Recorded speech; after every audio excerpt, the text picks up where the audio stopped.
Então olhem para mim, é o chamado dele. Se vocês quiserem saber o que é ser humilde de espírito, venham a mim, porque eu sou manso e humilde de coração. Então ele não é curvadinho, a voz dele é audível, ele é forte, ele anda ereto, ele olha nos olhos de cada um. A gente vê inúmeras citações de Jesus fitando, olhando nos olhos de cada um deles, passou pelo meio deles. Não se diz, e Jesus encolheu-se e se escondeu atrás de um arbusto e saiu de fininho. Não existe isso. Ele sai no meio de todos na hora que quer. Pode estar sob ameaça. Ele nem ouve as ameaças, ele se retira e vai para um lugar onde ele não precisa ficar ouvindo loucuras, besteiras, tolices e blasfêmias. Ele escolhe os seus caminhos. Não adianta implorarem com ele para ele não ir para o lugar tal ou para ir para o lugar tal. Ele só vai para onde ele quer. Isso às vezes deixa os seus discípulos zangados, como João, querendo fazer descer fogo dos céus sobre os samaritanos, lá em Lucas 10. Chateado, como Pedro às vezes se chateava, porque ele ia na direção dele, porque ele dizia, não é chegada ainda a minha hora. E ele só faz as coisas segundo o tempo de Deus. E era humilde de espírito, o mais humilde dentre todos os homens. Porque antes de ser um ser submisso a qualquer ser humano, a minha humildade de espírito se manifesta pela minha disposição de submissão ao mandamento do amor, da verdade, da justiça do Evangelho. Quando eu me submeto a Cristo, eu sou humilde de espírito. Agora, eu posso andar todo encolhido, obedecendo os mandamentos de igrejas, de grupos fanáticos, assumindo o estereótipo da pseudo-fraqueza, que às vezes é só a maquiagem da arrogância e da piedade soberba, disfarçada de humildade, de postura, e que engana muita gente, mas é uma explicitação de mentira hipócrita e farisaica diante de Deus. A verdadeira humildade você aprende com Jesus, que dá as caras. Vocês vieram me buscar, sou eu. Nenhum deles aqui, sou eu que vocês vieram buscar. Eu é que falei. É de mim que vocês estão atrás. Ele não se esconde de ninguém.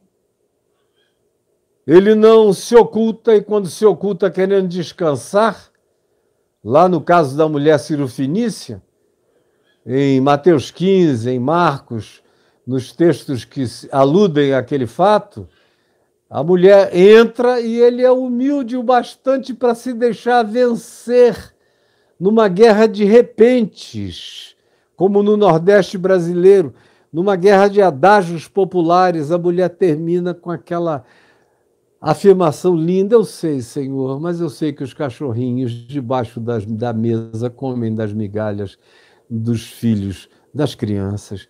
E Jesus disse, mulher, que coisa mais linda, seja feito conforme tu queres. Isso é humildade de espírito. Essa coisa de dizer é tua, é teu. Ou como ele disse ao centurião, eu nunca vi em todo Israel uma fé como essa. Que coisa! Jesus nunca disfarçou as suas surpresas, o que é um sinal de humildade de espírito.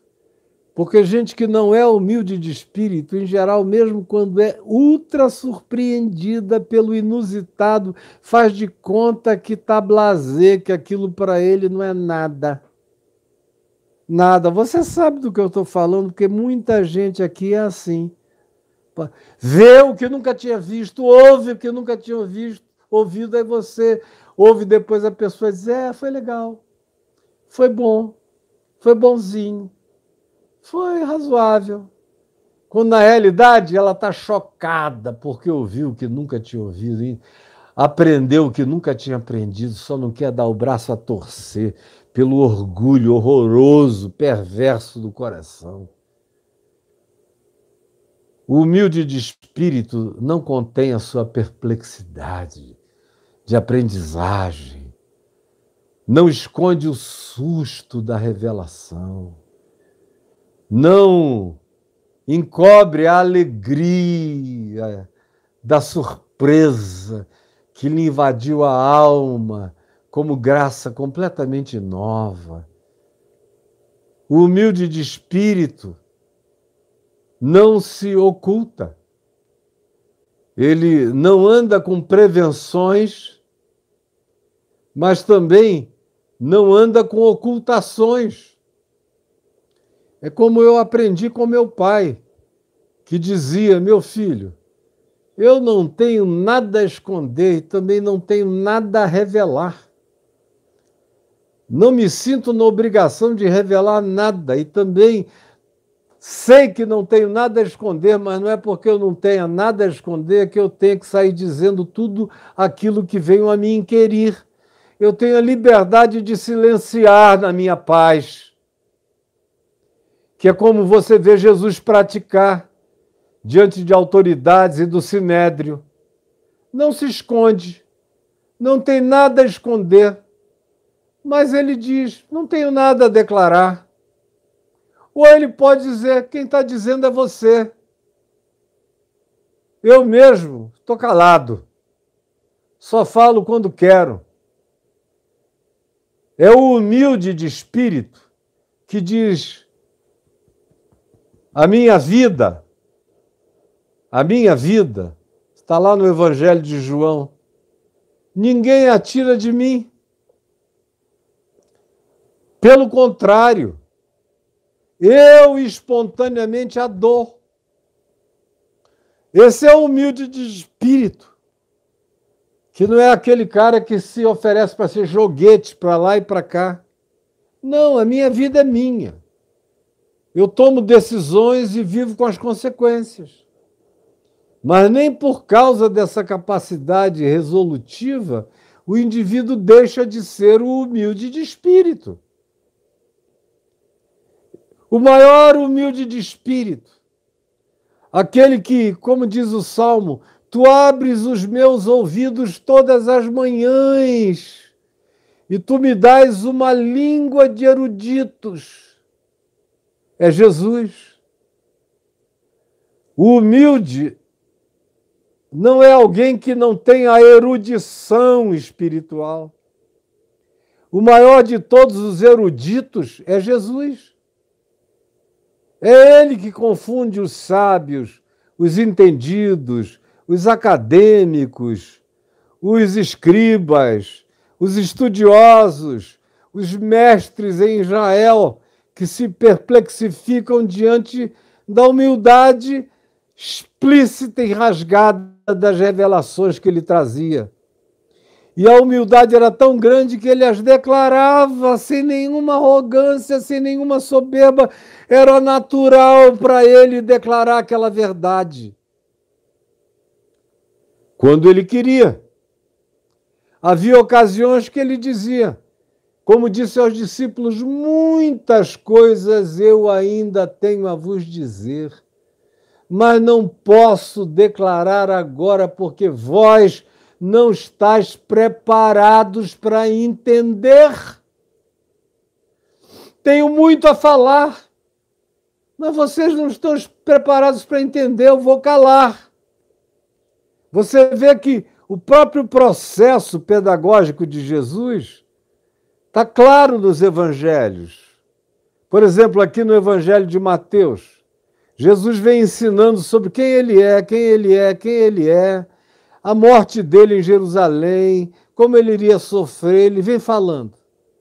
Aí quando chega num dado momento, em Mateus 16, quando ele perguntam quem diz as multidões que eu sou, e ouve as respostas dos discípulos, e ele diz: e vós, o que dizeis que eu sou? E Pedro diz: tu és o Cristo, Filho do Deus vivo, observe lá em Mateus 16 o seguinte: daquele tempo em diante, firmado esse princípio, passou Jesus a ensinar sobre os seus sofrimentos que viriam na cruz, para os quais os discípulos não estavam preparados, como não estiveram nem no dia, nem na hora, nem durante o acontecimento. E Jesus falou, mas os textos do Evangelho dizem que os seus ouvidos estavam como que impedidos de compreender. Depois da ressurreição também, ele tem que lhes abrir os olhos e os entendimentos para que eles consigam ver e entender, porque o bloqueio cognitivo é enorme para a gente lidar e aceitar o inusitado. Tem que ter uma humildade absoluta de coração, do contrário, ou Deus abre o nosso entendimento ou a gente se bloqueia. Mas o humilde de coração, o manso de coração, é esse que faz as declarações mais impensáveis, e ele é o que pode fazer, porque ele faz sem megalomania. Ele diz: o que eu tenho ouvido, eu vos tenho dito. O que eu tenho visto, eu tenho praticado. E eu nada posso fazer, senão repetir o meu Pai. Essa é a minha submissão. E repetir o meu Pai com a coragem do Evangelho, com a alegria do Evangelho. Portanto, o humilde de espírito, em resumo, é o ensinável. E o mais ensinável de todos os homens é o Filho do Homem, é Jesus de Nazaré. É aquele que diz: eu nada digo de mim mesmo. Eu nada vos digo de mim mesmo. Mas o Pai, que permanece em mim, faz as suas obras. Crede-me que eu estou no Pai, que o Pai está em mim. Crede ao menos por causa das mesmas obras, do mesmo resultado, do mesmo fruto, das mesmas decorrências. Crede ao menos por causa disso. Agora, eu posso falar o que eu quiser porque não tem uma gota de jactância em mim. Eu me esvaziei de mim para ser só um ser humano, servo de Deus, servindo aos homens, porque eu não vim para ser servido. Eu vim para servir e dar a minha vida em resgate de muitos. Esse conceito do que é ser humilde de espírito é uma das coisas mais equivocadas no nosso meio. Mais equivocadas.